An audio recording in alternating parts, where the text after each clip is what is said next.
से बियाह भइल बा तब से दिया बुतते नहीं के तू ही आसमान मालो तू ही हो कि दिया सखी बुतेला कि ओढ़े के अचरा पिया कोरवे में सुतेला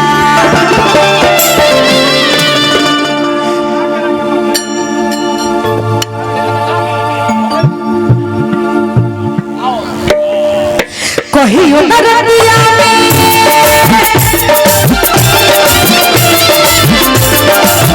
कहियो न रतिया में दिए सखी बुतेला कहियो न रतिया में दिए सखी बुतेला अचरा पिया कोरवे में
दूल्हे राजा प्रियांशु जी कहाँ है?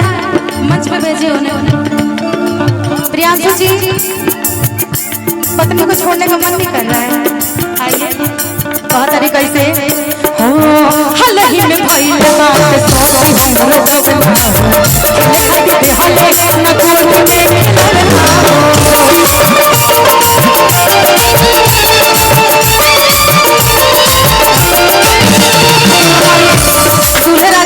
प्रियांशु जी के लिए मैं 2 लाइन कहना चाहूंगी। फिलहाल तो इनकी नई नई शादी हुई है, पर 2 लाइन मैं ये कहूंगी कि प्रियांशु जी आप जहाँ कहीं भी जाए आपका मंगलमय हो, आप जहाँ कहीं भी जाए आपका मंगलमय हो। प्रीतिया के घर पैसा तो 9 महीना में होला, मगर प्रियांशु जी के घर महीने महीने हो।